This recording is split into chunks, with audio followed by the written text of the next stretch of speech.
Hi, welcome. Jamie McIntyre here, CEO of 21st Century Education and founder of the 21st Century Australia Party.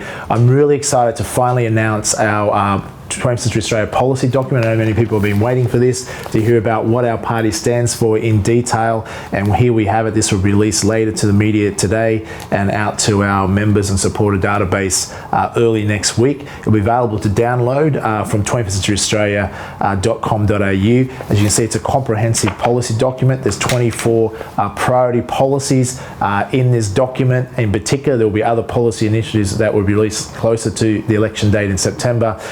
But it gives a broad base for our followers and others that are interested in seeing what 21st Century Australia has to offer as a third-party legitimate force in the upcoming elections. We're also proud to announce in a week's time the launch of 21st Century Australia political magazine. This will be a magazine that will be made available in news agents as well, but also it will be for our 21st Century Party members as well, and we'll have many independent political articles in this. This is just some of the initiatives that were created at 21st Century Australia. The goal with 21st Century Australia, if you're not familiar with it, is to deliver a more abundant, prosperous 21st century economy for all Australians to fairly share in the massive wealth that this large nation of Australia can provide. Our two main focuses are, for the last 15 years, I've been lobbying and as an educator, looking at how do we transform our 19th century outdated education system that was designed in the industrialisation era and bring it into the 21st century with a modern day education based on practical real life results and taught by those with a PhD in results as opposed to just theory. And that's a big agenda of 21st Century Australia will stand for. If we want a more prosperous country in Australia, then what we need to do is really revolutionise our education system. Education, the right education, leads to future prosperity, and that's critical. The other thing that's holding Australia back is we have an outdated 19th century political system. It was designed over 200 years ago, and it's simply outdated. We're now in the 21st century. We need to urgently update our political system because we have a system now that does not serve the democratic interests of our voters. We have many disillusioned voters that are not happy with the lack of choice, and we have a democratic system that's effectively been hijacked by minority interests. This current government that's in power is effectively manipulated and controlled by the corrupt union factions in this country, and that's an example of how the democratic system has been hijacked by those interests. We need a democratic system that taps into technology. We believe that voters, for instance, should be able to vote directly on major policy. There is software available today for many companies in the US that can prevent fraudulent voting, so we can vote online and utilize this technology to update and improve our 21st century political system. For those who don't know about myself, I'm a best-selling author. I've wrote over a dozen books now. One of my first books I wrote over a decade ago was What I Didn't Learn at School But Wish I Had, which became a bestseller in Australia and has been distributed over 500,000 people around the globe now and expanding. The book I wrote also last year, it's 101 Ways to Improve Australia. It's a 320-page document effectively, which is where these 24 policies come from a collection of the policy initiatives that we have suggested for some time for an improvement in this country. I'm a founder of over a dozen companies, so I think people ask the question, how can I take my business success and correlate that into politics? My belief is this: is that the challenge in our political system and why it's failing and creating many disillusioned voters is that out of 226 MPs in this country, there's only 13 of them that have entrepreneurial experience or board level, executive level management experience in this country, which effectively means the majority of our politicians, particularly in the current government, are predominantly party or union officials, and in the coalition are predominantly lawyers or party officials. The sheer lack of talent of people that produce real life results that are in politics in this country is a very concerning element, and that's one of the reasons we have a current government that is hopelessly out of control with over $250 billion in debt run up in the last 6 or 7 years. They can't budget, effectively run a surplus budget despite coming off one of the largest commodities booms in the history of the planet, and they have no idea about fiscal management because these people have no real life experience outside outside of politics deliver results. So how do we expect them to deliver results when they're inside politics? I think the time has come where Australian voters are fed up with the lack of political talent in this country and want to see people that have measured results in their real life and the business community that can actually produce results when they come to politics. So I see that only as a strength, attracting more people that have produced results outside of politics into the Australian political system. We want to build a strong Australia, and the way to do that is going to be through a lot of common sense, intelligent, strategic solutions that we've come up with. These are some of the particular concerns that we've highlighted that Australians face.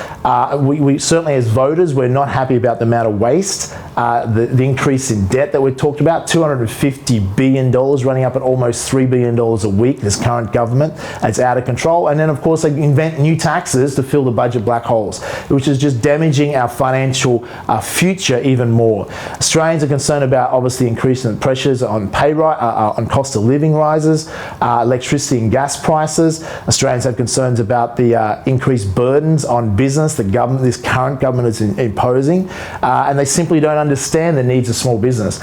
You can't have a successful economy without having a government that is proactive and focused on helping the small to medium-sized companies in this country. Increasing the profits of small to medium-sized businesses leads to increased job creation and leads to increased sustained pay rises for workers. A true party that will represent the workers of this country has to also represent small to medium business. They are aligned. You can't have a party that claims to represent workers that attacks business, because it's not government that creates jobs. Businesses are the ones that create jobs, pay the taxes for the government to fund jobs, etc., that might be in the government sector. It all starts with the entrepreneur.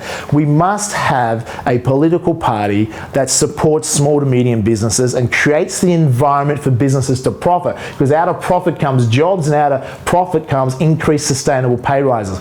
A party that is opposing business, is anti-entrepreneur, is damaging long-term to the economy, and is also not acting in the interest of Australian workers.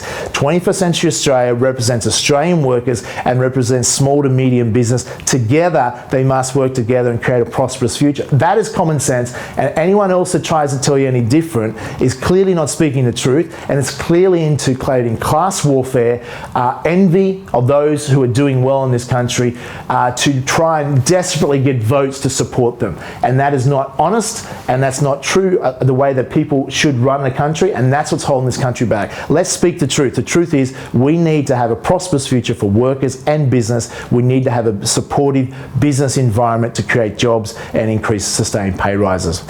Australians are also concerned about the lack of infrastructure that we have. If you go to China, China builds their infrastructure in advance before they need it. In Australia, we're so hopelessly behind. We need to be building and thinking foresight, not hindsight, and invest in our infrastructure ahead of time. Any smart government would be looking at projects to do that. Australians have concerns about the future taxes that we'll have to pay by the increased debt. Australian voters know that the current government running up debts leads to higher taxes in the future. That's just common sense. We need to reverse that. Australians have concern about the unemployment and job security, slow economy that we're facing now, because this current government has severely damaged investment in the mining industry, particularly in this country. We're now seeing the effects of that, and that's going to be very damaging in the near to medium term future, which we need to try and address. Australians have concerns about the obviously increasing number of legal boat immigrants arriving to Australia, and the massive billions of dollars this is costing. This is blown out of proportion completely since the current government's come into power, and we have innovative solutions to help address these issues as well. Australian business owners have concerns about the increasing level of regulation. It just stifles and slows down business, red tape. It costs a lot to the economy. We have to fix that. Australian business owners have concerns about the increased union militancy in this country. That once again stifles business, that leads to job losses and leads to reduced pay increases in the future. Business owners have concerns, and so does economic leaders in this country, about our lack of productivity. Australia has slowing productivity. We need to increase efficiency and productivity of this country, and the way to do that is through education, through training, through cutting red tape, and through proper leadership. We need political leaders in this country to inspire Australians to achieve more. Do we have any political leaders right now that motivate or inspire any Australian to do better? We certainly don't. We lack that. A leader's job is to inspire and increase productivity and output for the country, and that's absolutely critical. Australian business owners have concerns about obviously the economy and the impact of the high Australian dollar. We also have solutions that can help towards improving the economy and doing what can be done about the high Australian dollar.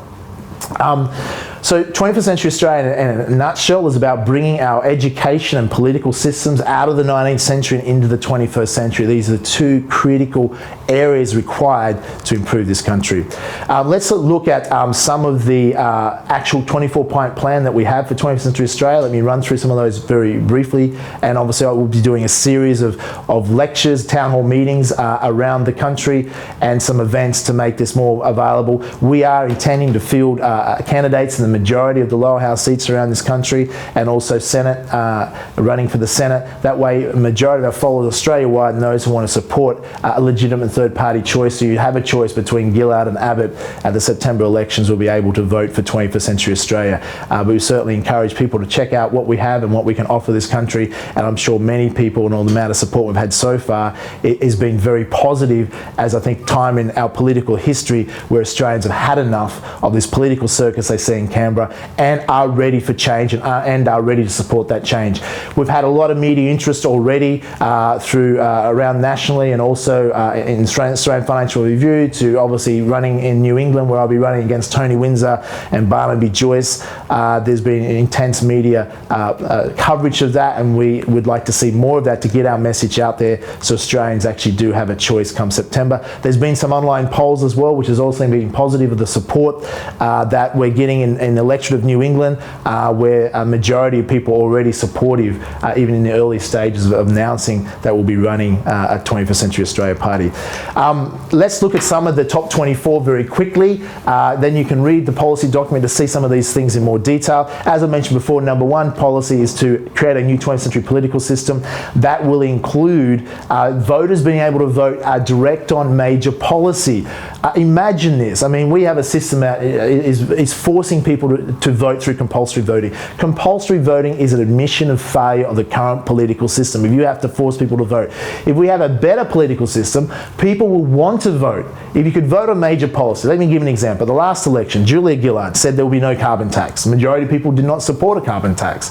But what happened is that when she got into power, she reneged, she lied, and introduced a carbon tax. That upsets voters, annoys voters, because we voted in one way, but then we don't get what we voted for. I'll give you another example. When John Howard was Prime Minister, many of us, including myself, were against the invasion of Iraq. We knew it was based on lies. We should have never invaded Iraq on the reasons that were presented. Yet many of us may have been supportive of the economic policies of the government at that time. So how do we vote? If we vote for a particular party, we agree with some of their policies, but not all of the policies. It's very hard for everyone to agree on all the policies of a party, but we don't get that choice. If we were to vote on major policy to say yes or no to a carbon tax, yes or no to a mining tax, as these examples, then voters could go online and vote, and we would have our say. We would feel more empowered. This is one of the critical changes that we need to implement to update our political system and bring in the 21st century. And there's no reason those things can't happen. Number two, government spending. We want to see government spending removed from the hands of inept politicians.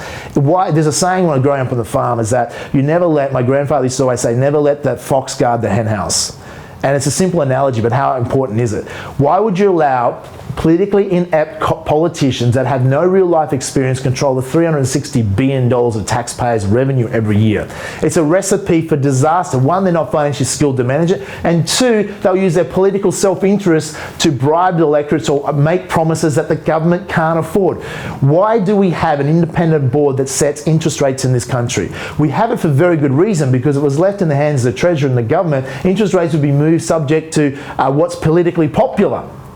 And that would be very damaging to our economy.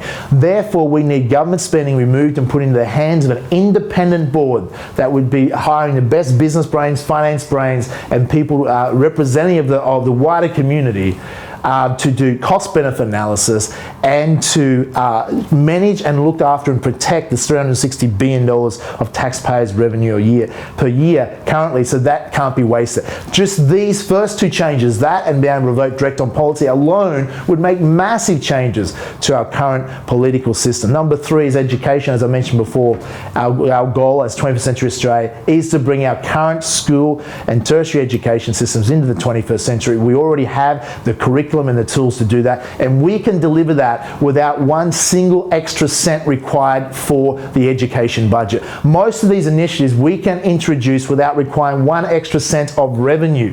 Why? Because there's so much waste, there's so much inefficiencies in the current government and the current government process of over-duplication and replication, that we can get so much more done, better services, without needing any extra funding. Number 4, establishment of a sovereign wealth fund or infrastructure fund. Why do we not have this one? With a massive mining boom, some of those proceeds, when our income went up so high, should have been put aside for a rainy day, should have been put aside for an economic buffer. The fact we do not have a sovereign wealth fund is poor financial management. Norway, Dubai have massive sovereign wealth funds. Not only this can provide us an economic buffer to protect our economy in the down times when income might drop, but it can also help lower our high dollar as well by transferring, investing a lot of money overseas.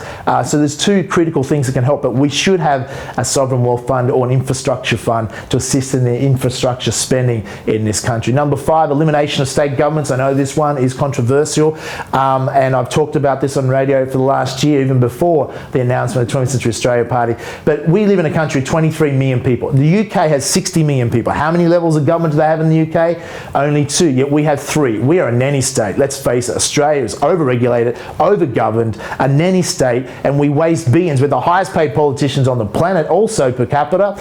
So we need some changes. I'm suggesting that why should education, healthcare, health services, transport, infrastructure, or why should these be individual, state by state and territory by territory departments? What they should be is one. We're one country. We should have one educational system, one healthcare system, one transport infrastructure system across the entire country. We don't need the replication and duplication, all the bureaucratic levels of regulation you have to go through to get something done. You know, people say, well, who's going to protect the state's interests? We can have state-appointed ministers. The main point of this argument is there billions being wasted from over-governing? Over level of government? Absolutely yes. Let's look at eliminating that. We'd still have state boundaries, of course. We'd still have the state of origin. We'd still have AFL states. None of that would change, but we'd have more efficient government. That would change, and it's hard to argue against that. We should continue wasting billions of dollars in excess levels of government that are unable to deliver services in an efficient way. There is no argument in that matter.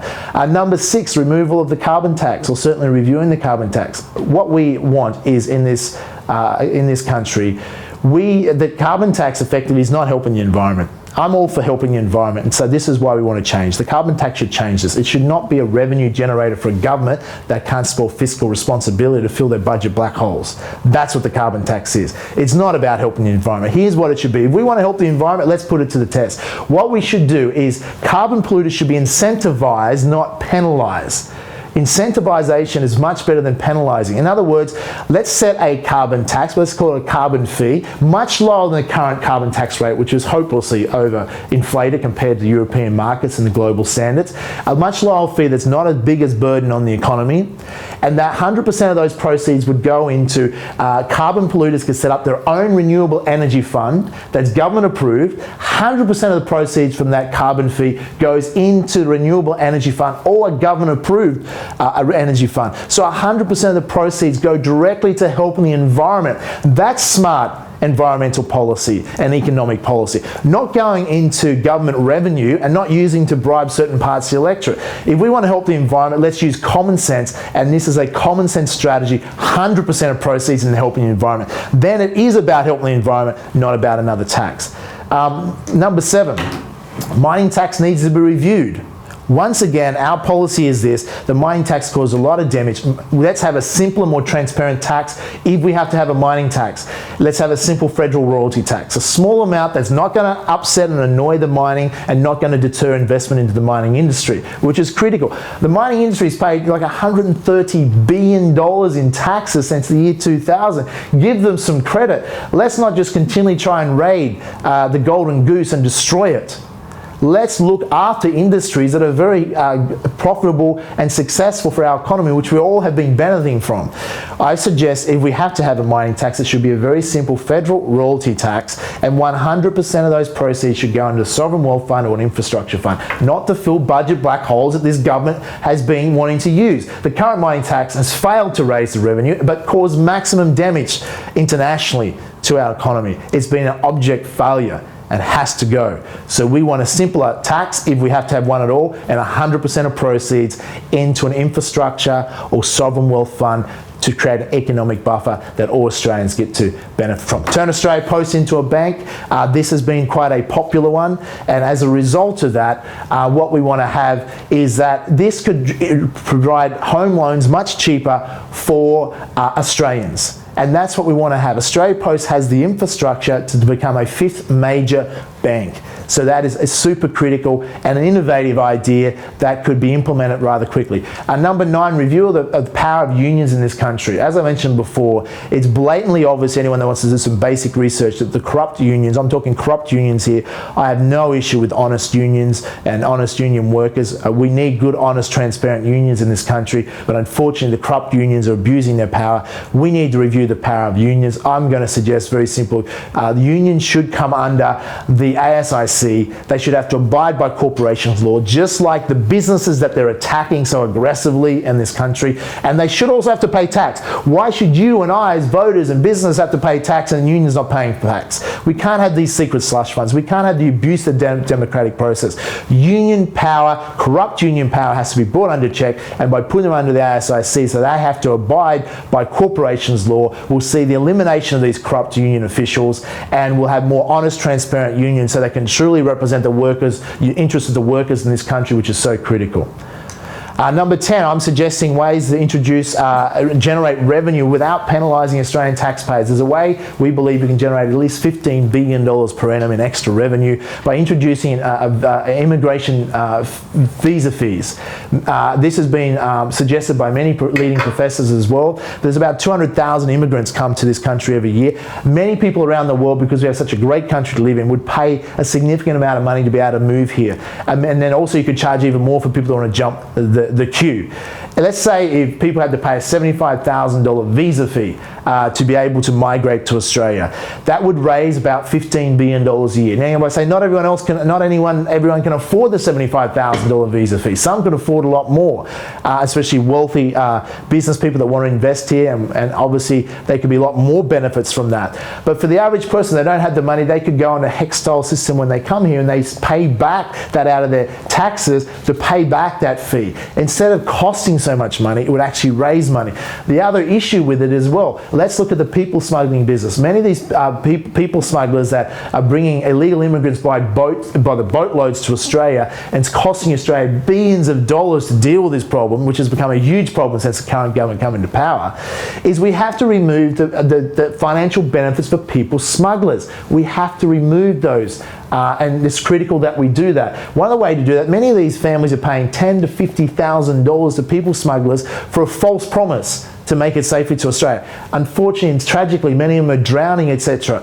And this money, we should have an amount where these people could purchase or pay towards a visa fee. It would help eliminate the people smugglers business by removing the financial incentives, and would turn, instead of a cost base, also revenue generating, or give these people a fair chance. Removal or introduction of payroll taxes. Very quickly, payroll taxes were meant to be removed by state governments when the GST was introduced. They failed to do that. Payroll taxes cost jobs. For companies with less than 200 employees, we should see a reduction or removal of payroll tax. These inefficient taxes simply need to go. How can we fund that? Let's eliminate the wastage in other areas of government, and these can be funded. Number 12, controversial one, ban cigarette sales. for those born after year 2000. We have a massive health liability coming from people that are smoking cigarettes. Children right now up to age of 13, 2013, anyone born after 2000 cannot buy cigarettes in the future. I think this is critical to introduce something like this. It won't stop all future kids when they grow up from smoking. People still have that human right to smoke if they want, so human rights are still protected. However, it wouldn't reduce the number of children today that in the future will smoke and die of lung cancer, etc., and create a health liability. Absolutely yes, and I can't see how anyone can argue against protecting the health of children today in the future without removing their democratic right if they still choose to smoke. Number 13, run an efficient, productive government. This is how we'll fund a lot of our policy initiatives. Let's cut out the wastage in government. Let's have governments run as a private sector mentality. Singapore is a great example of a government that's outperforming. Used to be a third world country, is now small amount of natural resources, small population, but it's outperforming Australia, where we have a small population of massive natural resources. We need efficient, productive government with private sector mentality in our governments. Number 14, I suggest increase the tax-free threshold to $22,500. We want to give low-income earners in this country a hand up, not a handout. I don't believe in excessive welfare. I believe in incentivization. Let's help the low-income earners in this country move their way up and increase their income and increase their quality of life by incentivizing them to do so, and elimination of taxes for under $22,500 per year income would certainly go a long way to help that. Adding to that, removal of tax contribution for low-income earners into super. Let's help all Australians fund their retirement, especially low-income earners. Let's give them a break. No 15% tax on contributions to their super. And let's make a very clear message to government: keep your hands off super. Gillard and Swan, who want to get their hands on your super to take your super surpluses to fund their lack of surpluses because they can't manage money. Gillard will retire to equivalent super of $8 million, Swan to $5.6 million. The hypocrisy of these people that want to get their hands on your money, raid your future retirement to fill their budget black holes because they don't know how to manage money is ridiculous. Governments, keep your hands off super. Number 16, look at ways to increase tax revenue. I use the visa fee as an example. There's innovative ways we can look at creating tax revenue that doesn't hurt taxpayers in this country.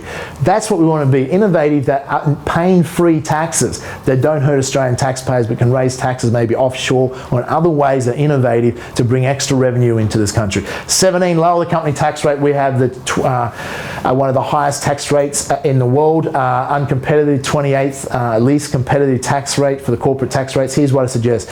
To lower the tax rate, we need a tiered taxation system for corporates. I'm suggesting the lowest tax rate should be dropped to 15% immediately. For small businesses with less than $250,000 a year in profit, should only pay 15%. Then it should rise to 20% from $250,000 to say $1 million in profit. From $1 million to 10 million, it might be 25%, and up to 100 million, 27.5%, and then over 100 million, 28.5%. That would stimulate growth, stimulate the economy, stimulate businesses, and I don't think anyone would object to that because that leads to increased jobs and increased pay rises as well. Number 18, very quickly coming up towards the end, provide Australia with the money, value for money, NBN. There was no cost benefit analysis done on the 42 billion, which will blow out to 50 billion plus. It's going to take longer than it should to build an NBN. The argument, of course, is we all want an NBN. We should have it sooner and faster. We can deliver an NBN faster and sooner for better value for money and save $15 to $20 billion. The question should be asked by Australian voters: what else could we do with that $15, $20 billion? So helping regional Australia, to helping other areas to improve this country with those savings, and we still get an NBN and we get it faster and sooner. That will deliver the needs this country has. Number 19, more water storage. In Northern Australia, there's so much water, fresh water going out in the ocean that's wasted. We need more dams up there, and more water will lead to increased prosperity in the region. Number 20, build a high-speed rail network. I was been lobbying this for several years now. I wrote about it in my book. I flew to China to research the high-speed rail network, and we need one of these. These can be positive cash flow, and I'm supporting this. I have been for some time. It's become more popular in recent times in the media. We should start Brisbane Gold Coast Newcastle, Sydney, Canberra legs, Geelong, Melbourne, Bendigo as an example, and eventually connect Brisbane to Melbourne.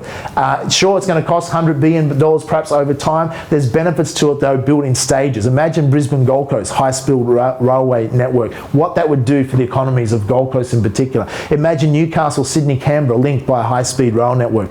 These can be built for a fraction of the total overall cost. And if we had to borrow money, I would recommend you can borrow money cheaply. If it's good debt and good investment, borrowing is okay. It's the bad debt you don't want to borrow for that this current government's run up an immense amount of bad debt. Number 21, turn Northern Territory or the Northern Australia into a special economic zone. Economic zones have transformed economies, entire economies in China and other parts of the world, and this should be a must. It would stimulate lower taxes for workers that move there, incentives to buy houses to lower the cost of housing, some places to have the future workers housed in this country. I'm also for a new Dubai type city to be built, and either a new city in northwestern Australia or possibly Darwin be focused to build it into a major city. It's the gateway to Asia, and we could stimulate that with an economic zone that would lower taxes for workers, lower taxes for businesses that start there. That is only good for the economy. It's common sense. Number 22, overhaul the health industry. With all the technology breakthroughs, why is the cost of healthcare not lowering when it should be? There needs to be a lot of detailed research into this and removing the inefficiencies and using technology to lower the cost of health services to improve those services. Number 23, overhaul dole payments. My suggestion is, of course, we need a safety net when people lose their job. For 90 days, they have a safety net, but after 90 days, they haven't found a job. It should change from the dole to being a money for study. They must go and study career-enhancing skills, so we don't have people not producing for this country receiving money. That's not healthy. If people are either working or finding another job or going to study, and they have to study and do career enhancing courses to continue receiving an income, so they're enhancing their skills. We need more skilled workers in this country, and that's the solution. Number 24, the final policy in our policy document is new technology for schools as part of introducing a 20th century modern day education system. All schools should be equipped with a tablet, whether it's an iPad or whatever. Every student should have one. They should have one immediately. Studies are showing that students that even are troublesome students that are now using your iPad as an example at school, their learning retention is going through the roof. They're engaged, they're enjoying learning, they're no longer being troubled students again. Why? Because all of a sudden learning has become fun again and interesting. Technology, also, why spend all this money on textbooks? It's cheaper to equip students with an iPad or a tablet, and where they can download textbooks, they can download leading edge learning and educational apps, and can be connected with the teachers. Use technology in our schools. The students, Laptops for Students program was a complete waste of money. How many laptops broke down, are full of viruses, get lost, don't work? Tablets are very inexpensive in comparison, and a leading edge technology which can help improve our skills. So feel free to download our policy document, 21stcenturyaustralia.com.au. I look forward to seeing some of you at upcoming events. We certainly are open to encouraging you to become a member. If you as an Australian voter want a legitimate third-party choice come September, then you need to support the political change. Otherwise, if you just want to whinge about having lack of choice from Gillard or Abbott, then we can either whinge as voters about lack of choice, or we can actually do something about it. And what can you do about it? You can become a 21st Century Party member. You can consider being a volunteer, and we're also looking for quality candidates that are passionate, committed to improving this country, to stand in electoral seats around this country, and we'd welcome all the support we can get. We're committed absolutely to being a legitimate third-party force in this country and giving Australian voters a choice. I look forward to talking to you some more. Take care.